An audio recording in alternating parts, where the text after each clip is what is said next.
มาเล่นเซิร์ฟบอร์ดโอ้รองเท้ารองเท้ารองเท้ารองเท้ารองเท้าอีไปแล้วคลื่นสูงมากเลย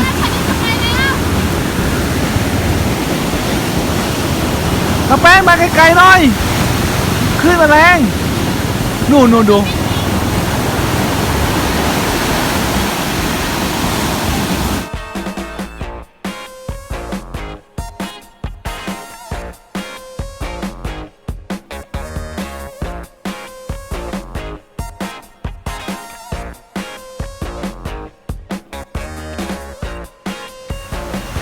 สวัสดีค่ะตอนนี้เรามาเที่ยวทะเลอีกแล้วนะคะขึ้นแรงมากเลยนะคะแต่เราไม่กล้าเล่นเยอะนะคะเราตอนนี้อยู่ที่ภูเก็ตหาดป่าตองทำต้นมาเที่ยวก่อนแล้วก็ค่อยไปไหนคุณแน่ค่อยไปไหนก็ว่ากันไปนะคะขอให้เล่นนิดหนึ่งเปียกแล้วตอนนี้สนุกมากเลยนะคะผมบอกก่อนชอบนะคะที่นี่ไม่แดดไม่ร้อนนะดูโทรศัพท์ก็ไม่มีถ่ายรูปก่อนนะคะ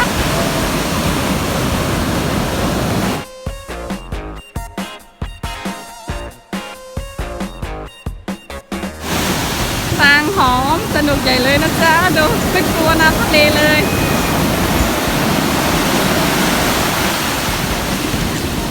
นางเก่งนักขี่ของกินนะเราไม่รู้ว่าจะได้มาเล่นแบบนี้เลยเนาะ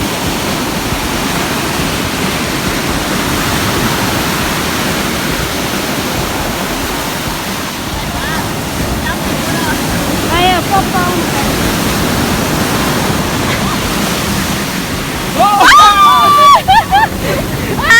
สมใจจังเลยคนนั้นแน่ไม่อยากเล่นน้ำเดี๋ยว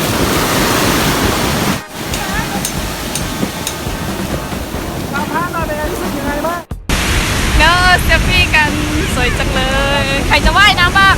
ใครจะว่ายน้ำเป็นไหมไม่เป็นว่ายน้ำเป็นไม่เป็นเจ้าแน่มาว่ายน้ำโชว์สาวๆหน่อยโอ้สวยมากเลยอ่ะข้างหลังต้องแบบเซ็กซี่ดูตอนแรกเราจะแบบว่าจะไปกินข้าวก่อนนะคะแต่พี่เนยพามาเล่นน้ำก่อนก็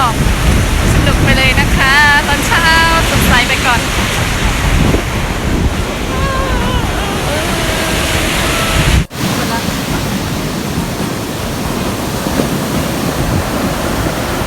แป้ง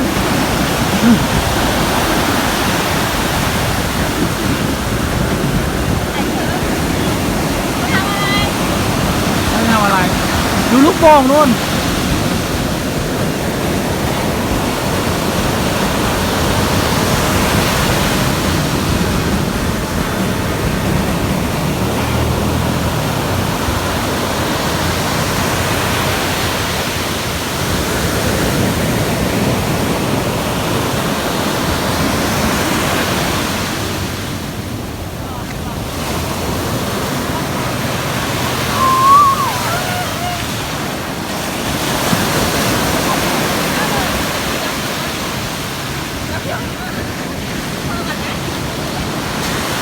กล้องตัวแป้งกล้องโดนน้ำไม่ได้กล้องโดนน้ำแล้วพัง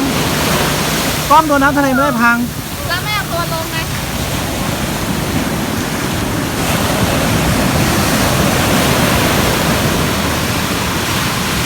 โอ้สวยมากเลยอ่ะพี่แน่เมื่อกี้ถ่ายให้แบบนี้แล้วแม่งไหมเนี่ยโอ้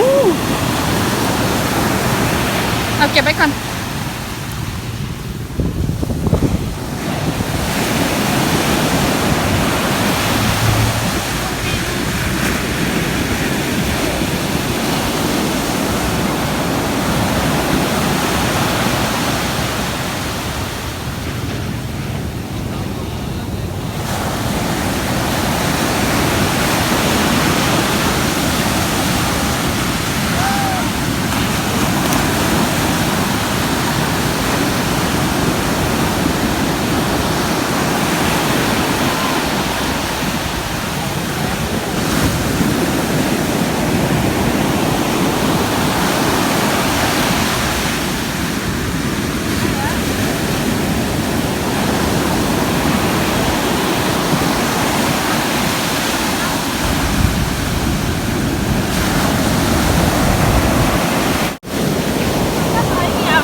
ได้ไม่พร้อม อ้าวพร้อมอ่ะเดี๋ยวขึ้นมาก่อน1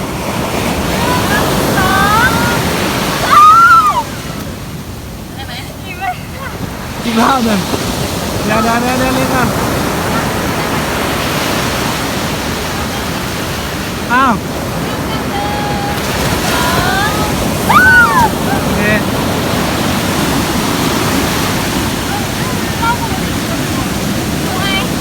เหนื่อยแล้วหิวข้าวไปกันเซเว่นที่นี่น่ารักดีแน่พรีเมียมไหมว่าอยู่นู่น อ้าวสวยว่าไง แกเชียร์อีตาแล้วพี่ ฮะ ว่ามันผูแกเชียร์ มาขู่แค่เชียร์เหรอ มีอะไรบ้างใช่เลย ทำหรือยังคะพรีเมียม ไปดูพรีเมียมนี่กาแฟพรีเมียมเป็นไงยังไม่ได้กด ทำหรือยังคะขอถ่ายหน่อยนะคะไม่ acting เหมือนเมื่อกี้แล้ว ชาอะไรอะ พี่เอาชาเขียว สั่งแล้วให้พี่อีก เป็นชาบูร้อนนะคะ พี่เธอจะเอาอะไรกินอะไร เอาอะไรจะเอาอะไร มีอะไร ชานมเย็นนะ กินอะไรอะขอพี่สาวกันสั่งแล้ว หัวดีสั่งได้แล้วจ้ะมันไม่ใช่กาแฟใช่ไหม ไหน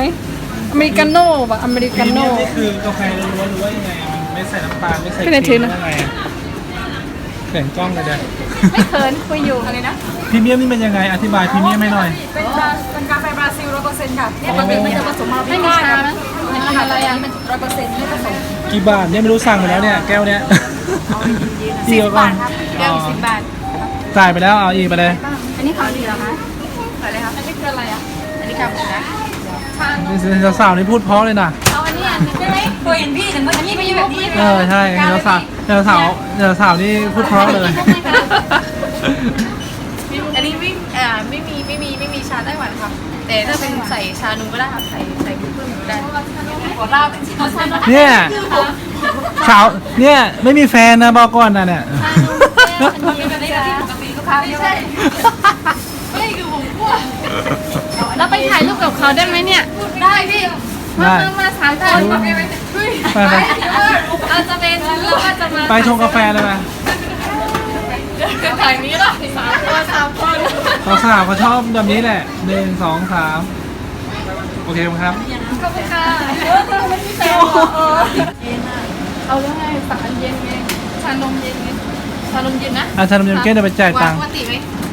หวานมากหวานน้อย อันนี้หวานน้อยใช่ไหม ไม่มีใครใส่น้ำตาล อันนี้ พี่ปรุงเอง ใส่น้ำตาลเองครับ ให้ถือเดี๋ยวไปจ่ายตังค์อะไรนะอันนี้เท่าไหร่ ที่ค้าไส้กรอกไม่มีแค่แก้วละ40 บาทครับชานมนี้แก้วละ30 บาทครับ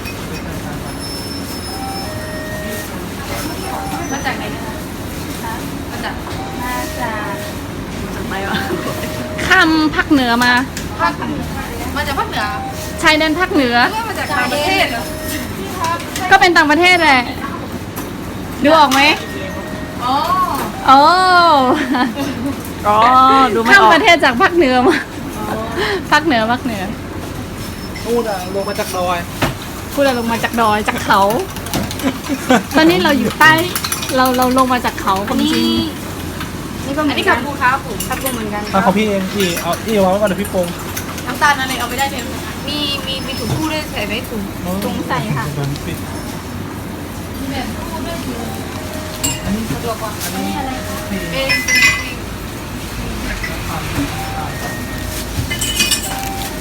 ค่ะใส่ตัวมันก็ได้ค่ะสองร้อย อะไร โอ้ยเรื่องใหม่การเรื่อง รอ ทางเรือทางเรือ หอม ไหนที่ไหน เอาเลยครับพี่ถามคนนี้ใครสวยที่สุดบอกมาก่อนบอกมาพี่รู้คนเดียวอ้าวชอบคนไหน3 คนนี้เดี๋ยวพี่ให้มือไปชอบหมดเลย จะเอาไลน์โอเค เอาไลน์ก่อนเลยไม่วันนี้เราสนุกกันเรามาในเซเว่นที่ภูเก็ต อันนี้คือเป็นครั้งแรกของเราเลยนะเนี่ย ขัดรอมา มาเส้นนี้เส้นอะไรอีกเส้นเนี่ยเส้นเป็นโอเค ทำไมเป็นเดือนนะ มาเส้นนี้เส้นอะไร เว่นแรกค่ะ เซเว่นแรก เป็นแรกในหาดปลาตองที่มาปกติที่จะไปตามปั๊มเนี่ย อ๋อโอเค ว่าจะมาแวะใหม่นะ จะพาสาวๆมันด้วย นี่2 คนนี่ ไม่ยอมบอกว่าชอบคนไหนนะเลือกไม่ถูกมีแฟนแล้วเนี่ย เอ้ยนี่ออกเดี๋ยวไปออกในกล้องนี่นะ ต่อไปแล้วของเราได้ยังพี่เน่ไปเราไปหานั่งที่ชายหาดกันไปโอ้ยไปแล้วเนอะลืมบอกเขาด้วย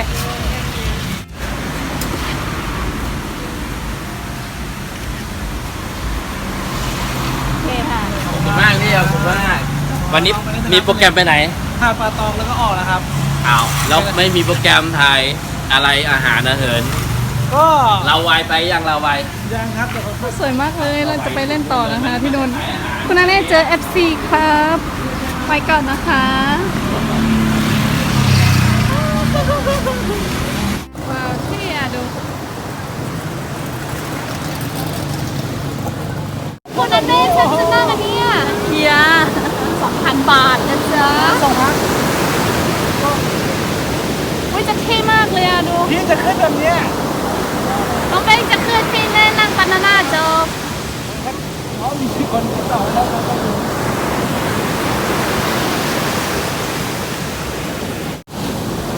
รอบเดียวประมาณ5 นาทีนั่นเอง 2,000นานไหมโอ้ดูชอบดูคนห้อยดูเซฟทุกการทุกการ ไม่เอาแล้วอ่ะน้องเป้ง ทุกการ เดี๋ยวอ่ะ เฮ้ยน้องแป้งลงมาเฮ้ยลงมาเฮ้ยทุกการทุกการโอ้โห โอ้ยเท่มากอ่ะ โอ้โหมีคนช่วยเยอะเว้ยโอ้โหปอดแจ๋วอ่ะ มาอีกแล้ว 2,000 บาท ดูกับตันพี่เนี่ยโอ้โหโอ้โห ดูดึงให้มัน โอ้โห 上去的时候是只需要一个人。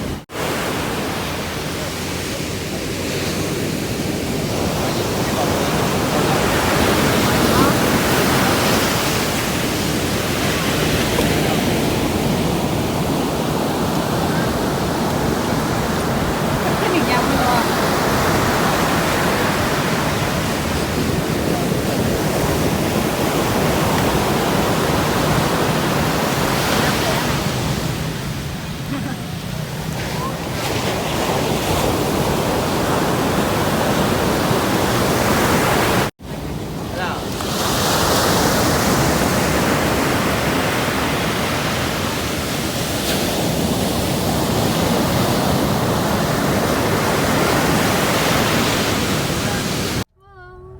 นี่คือร้านอะไรนี่บานาน่าโบ๊ทก็ไม่นั่งแล้วเจ็ตสกีก็ไม่เอาแล้ว อะไรก็ไม่ได้เล่นแล้วนะคะ เหนียวตัวหมดเลย เหนียวตัวขนาดเลย เหนียวตัว เราไปก่อนนะ ทะเลหาดป่าตอง ใช่ไหมคะพี่เนะนี่ไงป่าตองเอ้ยไม่ใช่ป่าตองปีก มันเข้าได้เนี่ย เล่นสนุกมากเลยนะคะ วันนี้เราเล่นชายหาดสนุกไหมคะ สนุกมากเลยค่ะ มันเร็วได้กว่านั้น คือมันแบบว่าเราแค่นั่งก็แบบว่าอายน้ำอ่ะคือมันเป็นเม็ดเกลือเนาะพี่เนยเนาะ ใช่ ก็แบบพลอยมาอย่างเงี้ยเฮ้ยสนุกอะชอบมากเลยนะคะที่ไปต่อข้างหน้านะคะแล้วไม่เห็นแล้วไปข้างหน้ากันแล้ว วันนี้มีถนนคนเดินไหมเนาะ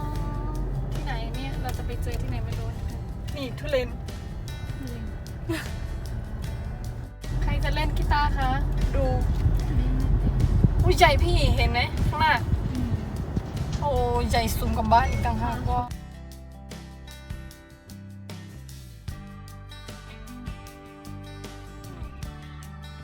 โอ้ข้างหน้านี่ก็คือทะเลหมดเลยอ่ะ โอ้ยา โอ้นี่คือขึ้นสูงมากเลย หา อะ ด ดู กาลนมั้งนี่น่าจะเป็นหาดกาลนมั้งใช่ หาดกาลน สวยเที่ยวได้ตั้งภูเก็ตมันอยู่เป็นเกาะไงมันล้อมรอบไง อ๋อ อุ้ยน้ำใสมากกว่าน้ำเขียวใสนะ อันนี้น้ำสวย ตรงนี้ไม่ค่อยมีคนเยอะเนาะที่เมื่อกี้เราไปนะ ปลา มี ต ค อง นเยอะ ขึ้น เนาะ ชื่อไง ปลาตองขึ้นชื่อคนก็เยอะมากเลยนะคะว้าวตอนนี้เราไปไหนกันนี่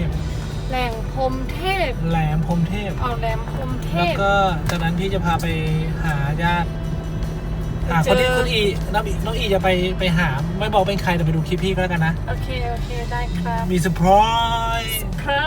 ย ไม่บอกเป็นใครต้องดูช่องอันนี้เธอเดี๋ยวจะบอก ครับฮัลโหล หัวเราะก่อน บางนี้แบบว่าบ้านติดกันไปหมดเลย ทุกที่ทุกทางรถ ส ก็ วย เย นู่ อะ นก็น่าก็หากันลนยาวนะดูดินู่นไอ้นู่นที่เป็นเนื้อกาดนี่ก็อยู่บนถนนนะนี่ไม่ได้อยู่บนน้ำแล้วนะเดี๋ยวหัวนะอันนี้สูงกว่าตรงนู้นน่ะถ้าดูดิอันนู้นเตี้ยอันนี้สูงมากเลยดูดิ อันนี้คน2 คนใช่ไหม สูงมากเลยอ่ะเข้าหาดตรงนี้ไงก็ไปเที่ยวได้ทั้งหาดแหละ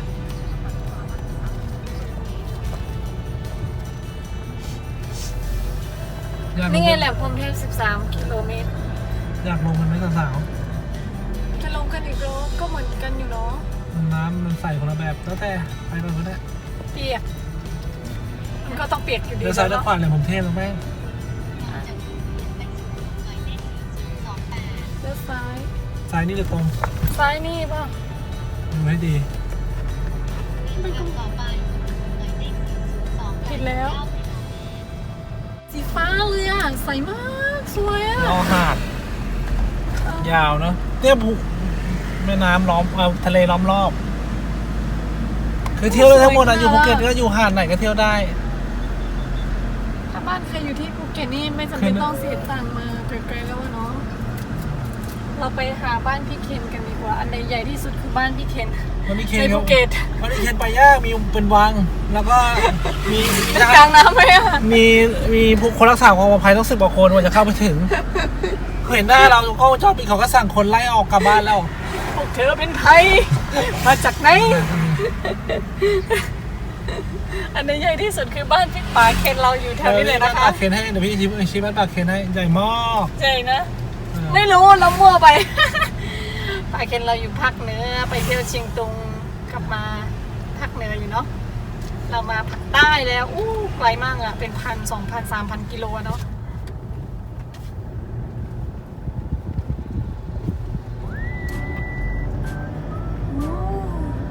อันนี้น้ำมันสี บิกิ ฟ้า นี่ สว เต็ ย ม มา เล ก ย อันโล มองไม่ชัดเลยอะไรวะแป๊บ เปิดประตูเปิดประตู เปิดไม่ทันแล้วเปิดหน้าต่างก็พอ เอาเปิดประตูแบบเปิดหน้าต่าง เครื่องออกกำลังกายก็มี เฮ้ยนี่สวยอะฝั่งนี้สวยเนาะเงียบๆดี เงียบคือถ้าส่วนตัวก็ฝั่งนี้ ถ่ายวิดีโอถ่ายรูปอะไรได้สบายมากเลยอะแถวนี้ เออ เมื่อกี้คนไปเยอะหน่อยนึงเนาะ ใช่จอดได้มาตรงนี้คือมีตกปลาด้วยว่ะ โอ้สวยสวยอันนี้สวยกว่าเนาะน้ำมันสวยมากเลยอะ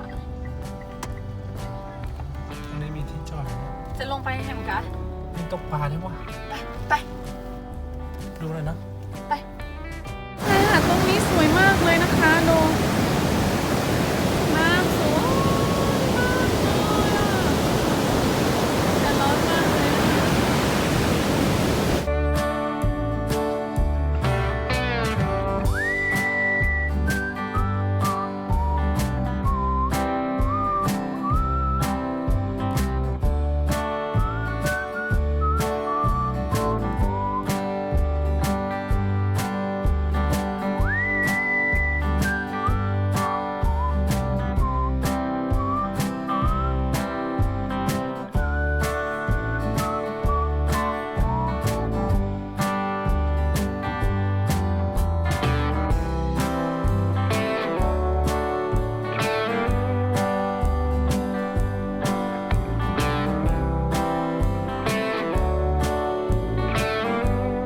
ไหนช้างน้อยเฮ้ยใครจะไปนั่งบ้างอ่ะคนละ300 บาทแน่เลยพี่เนว่าเท่าไหร่เนี่ยที่นี่คือแบบว่าอยากนั่งช้างจังเลยช้าง พี่มีเก่งแข็งแรงพร้อมกับน้องแป้งสภาพแบบนั้นได้ว่ะ น้องแป้งของจริงนี่ขอบคุณมากครับขอบคุณมากครับ มาหมดเลยเห็นไหม ครับพามาเที่ยวครับตอบแทน เดี๋ยวนึกถึงเชฟไง นึ นึกถึงเชฟเดี๋ยวไป อะไรอ่ะในกล้อง ไปทำไก่อบฟางไม่รู้ไหมหรือเปล่า ไก่อบฟางใช่ไหมแต่ว่าตัวจริงขาวมากบอกพี่ฮันแน่ไปเปลี่ยนกล้องใหม่ได้แล้วนะแต่น้องขาวมากเลย ครับผมดำอยู่คนเดียว ตัวจริง ไม่พี่ฮันแน่ก็ขาวแล้วขาว แต่ว่าไปได้หมดนะน้องแป้งก็ไปได้หมดจะไม่ไปไม่ต้องแคร์แล้วไปเลย เก่งมากเลยเวลาเหมือนกับคลิปบึงบันก่อนนี่เห็นไหมที่ว่าบุกป่าพาดงขึ้นเขาไปกับครูไหมกลัวว่าโอ้น้องแป้งล้มแน่เลยว่ะตกรถแน่เลยยิ่งเก๊ๆกังๆอยู่ไอ้เราก็ว่าแล้วก็จะมีตอนที่ว่าอะไรน้ำเต็มรองเท้าน้องแป้งใช่ไหมอ๋อที่ขี่รถเครื่องมาไม่นานนี่เองเดี๋ยวไม่อีกแล้วก็ของในกระเป๋าแดงเป็นห่วงอยู่ว่าหลุดไหมเพราะว่ามันหายไปเนี่ยของไม่อยู่น้องแป้งว่าพี่อันแดงมันหล่นมันหายหรือเปล่าเราว่าเอามันผ่านมันเปิดตอนไหนแล้วเราก็ของจริงเลยครับขอบคุณพี่มากเลยได้ครับเดี๋ยวก็เลยพี่เทคแคร์เพื่อนก็ได้ครับเดี๋ยวเพื่อนรอนานเดี๋ยวผมไปถ่ายคลิปขอบคุณมากครับครับไปแล้วครับบ๊ายบายครับแล้วเจอกันพี่จะติดตามอยู่เราอยู่ด้วยกันครับเดินทางปลอดภัยได้น้องแป้งว่ามาเจอแฟนคลับเยอะมากวันนี้ภูเก็ตแฟนคลับเยอะยังไม่หมดมีนัดอีกหลายคนจะพาไป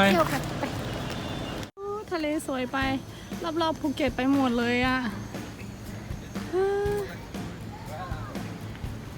เราจะไปถ่ายรูปยังไง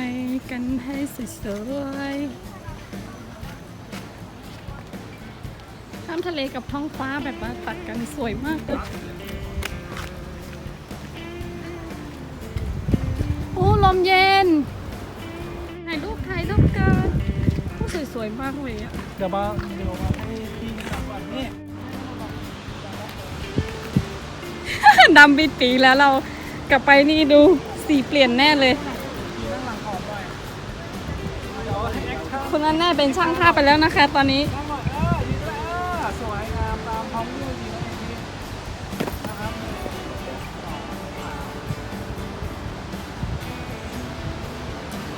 งเยอะมากหลายคนเจอไหม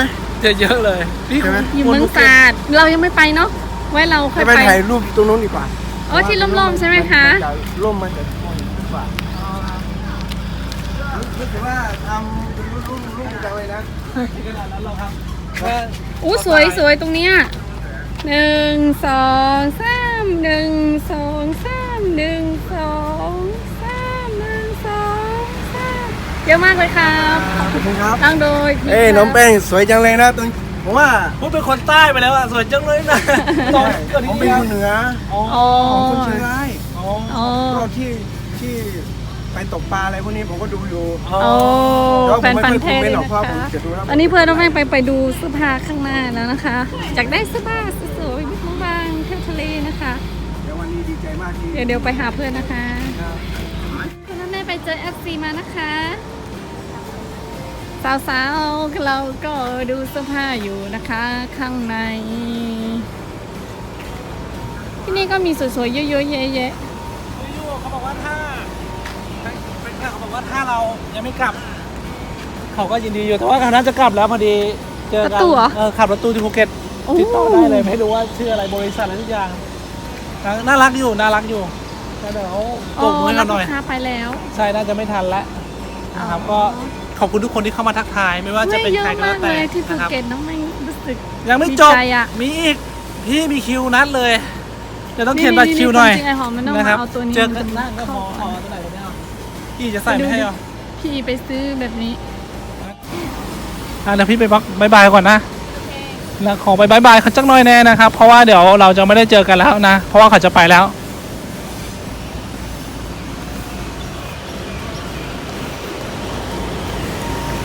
ไปไหนแล้วนี่ไปแล้วครับจะไปแล้วใช่ไหมครับโอเคจะไปแล้วใช่ไหมครับลูกค้าขึ้นมาแล้วไปแล้วครับโอเคขอบคุณมากครับนั่งร้อนถ่ายรูปคู่หน่อยสิ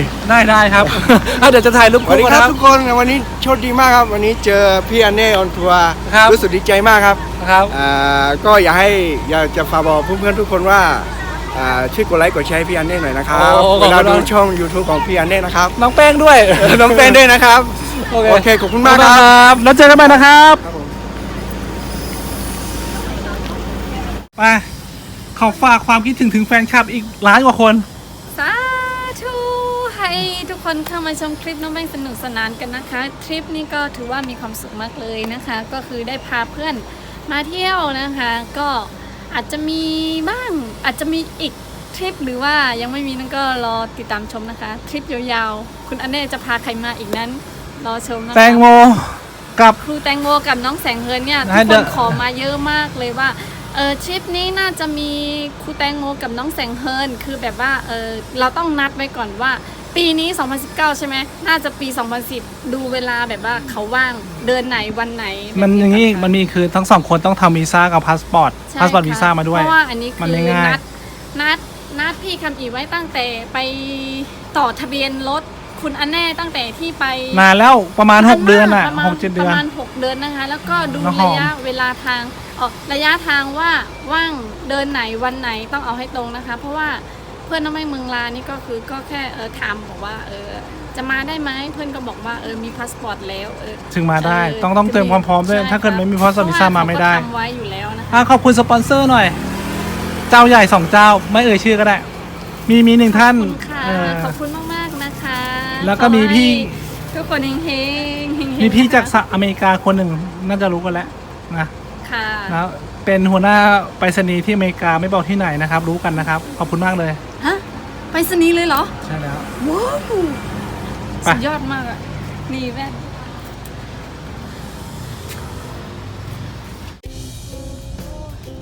เป็นสถานที่ท่องเที่ยวไปรอบๆเมืองไปหมดเลยเนาะทางมาสวยออกมาแล้วนะคะเราฮอนมากเนาะ ร้อนมาก ฝนไม่ตกก็ร้อน ข้างหน้าคืออะไรเอ่ย ลานไลท์เป็นห้าง โอ้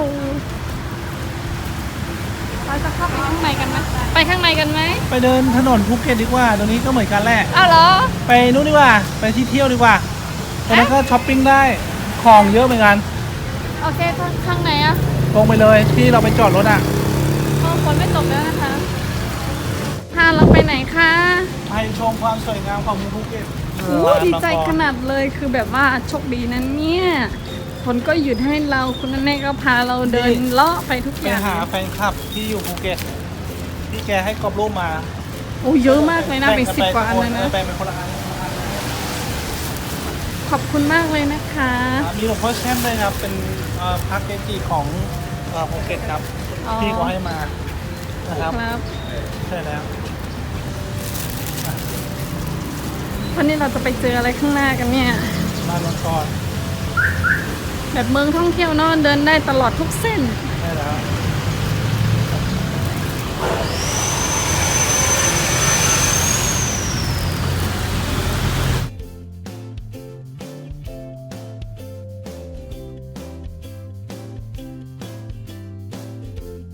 ถึงแล้ว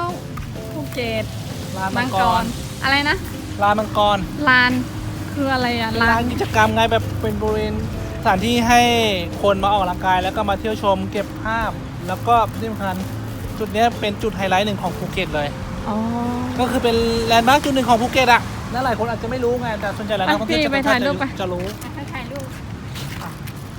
ไปถ่ายด้วยกันไปเพื่อนแน่ไปน้ำ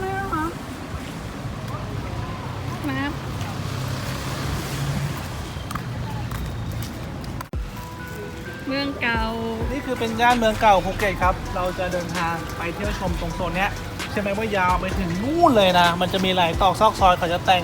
ได้แบบสวยงามแบบคลาสสิกแล้วก็ด้านล่างอ่ะ เหมือนเวียดนามไหมพี่แน่ ไม่จะมี ค ขอ ล้าง ยๆไหม ขายไม่โซนเนี้ยเขาเท่าที่จำได้เขาบอกเป็นย่านคนจีนเก่า อ๋อ แล้วก็ ถ้าแอบที่แน่เนี่ยมันแอบเพียง ได้ เลย เลย นะ เนี่ยระวัง ก็ ร เล ถ ย เดินข้ามทางมาลาย รู้แล้ว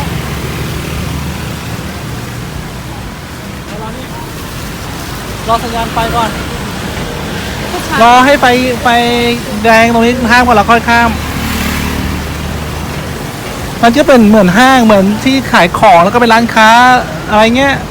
ก็จะมีแท็กซี่พาเราเที่ยวอะไรเงี้ยเขาก็จะถามว่าต้องการแท็กซี่เที่ยวเมืองภูเก็ตไหม อ๋อ ไปชมอะไร นา อ ฬิ ย่าง กา เงี้ย แบบ ไหม เก่าๆก็มีเนาะ คือแต่เรื่องคือถ่ายรูปสวยไงตรงเนี้ย แล้วก็วันนี้เวลาช่วงเย็นแล้วคนก็เลยเยอะด้วย20 วินาทีส่วนใหญ่เป็นคนจีนมาเที่ยวแหละเพราะว่าบรรพบุรุษเขาก็อยู่ที่นี่ก็มีเยอะอยู่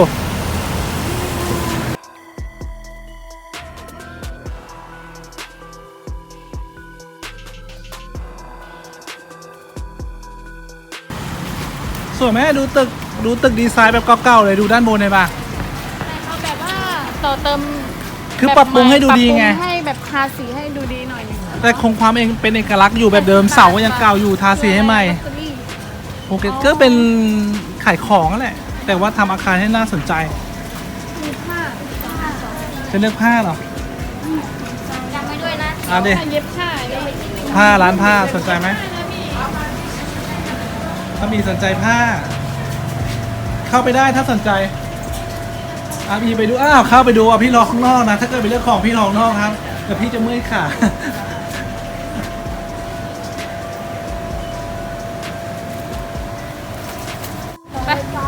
ไปกันต่อครับอีได้ผ้ากี่ชุดเนี่ย ไม่รู้ไม่ แล้วไปไหนอ่ะ ผ้าแล้ว โอ้ครับอีเดินหายไปแล้วครับแดดมาแล้วแดดสวยคุณหน่อยรถไม่มีที่จอดน้องแป้งตัวนี้คือ ถ้าเราจะเอารถมาจอดไม่มีเลย ยากมาก มอเตอร์ไซค์นี่ คือได้เฉพาะตรงบริเวณที่เขาทำสัญลักษณ์เท่านั้นเองถ้าเกิดไม่ได้ตรงตามสัญลักษณ์นี่คือผิดเลยนะ ข้างในกระเป๋านี่ จะซื้ออะไรเปล่าสาวๆ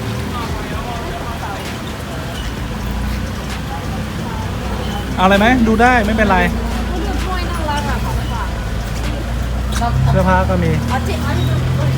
แวะอีกแล้วครับนะ โอ้ถ้วยมะพร้าวเหรอนี่ ใช่ ไม่สำหรับใส่กินบ้า มันจะใส่ของมันจะใส่กินอาหารไม่ได้มันจะใส่ของที่กดจิ๊กได้เพราะว่ามันเป็นสีคือทำมาเพื่อโชว์แหละ ที่เขาดังใจแล้วนะ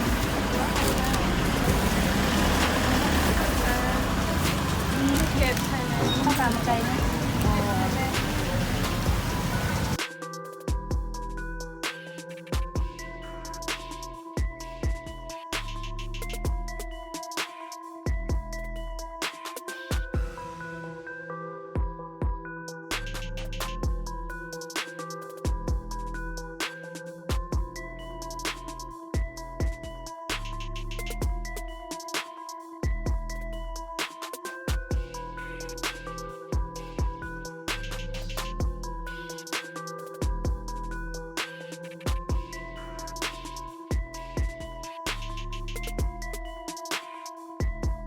ถ่ายรูปนี้นะ อ๋อมุมนี้น้องแป้งดูรวมนกอินทรีนี่ไงพี่สนใจจะถ่ายไหม นกไงนกอะไรนะ นกอินทรี นกอินทรี นกเมื่อกี้ที่เราไปถ่ายรูปมา แล้วนี่เต่าใช่ไหม เป็นงานศิลปะไงก็เป็นงานข้างฝาผนังอะไรเงี้ยตึกเก่าๆเขาก็ทำให้มันดูอาร์ตๆหน่อย ใช่ไง ให้พี่ถ่าย อ๋อพี่เน่ถ่ายว่ะถือได้ป่ะเอา ได้ไปไม่ได้หรอกก็ถ่ายกันถ่ายไปไปถ่ายเดี๋ยวไปยืนเดี๋ยวถ่ายให้ไปต้องถ่ายประมาณตรงนี้ ไปไหนครับคุณอันนี้ ใจร้อนมาก ถูกใจร้อนมาก จากฝนตกร้อนมากเลย คือแบบที่เนี่ยต้องใส่แบบเสื้อผ้าชิวๆสบายๆที่มันบางๆแบบ มันร้อนเกินนะเนาะพี่เน่เนาะดูกระเป๋าไม้อ่ะพี่ไม่เอาแล้วใช่ไหมนี่ของฝากปลามะม่วงหมูซี่โครง คนยาก ไก่ก็มีนะคะ ไปจะกินไหม อันนี้เราก็จะเดินไปเรื่อยๆจนกว่าจะถึงที่พักที่รถ ใกล้เลยแหละใช่ผมดีบุก พี่เน่นะแปลว่ามันคล้ายๆเหมือนเวียดนามเราเดินได้ตลอดเส้นทางเอาว่าไหม ใช่ก็เป็น อัน มัน นั้น ต้อง ที่ เที่ยว ฮา อ่ะ นอยอ่ะ ใช่แล้ว ทุเรียนอยู่ดู อีกทุเรียนไหมลูกละ2,000เองดูวันทุเรียนลูกเท่าไหร่ภูละ200ภูละ200 ใกล้สูงเลย ภูละ200ไม่ใช่ภูละ200 โอ้เอาไปไหม เลย เข้าไป เ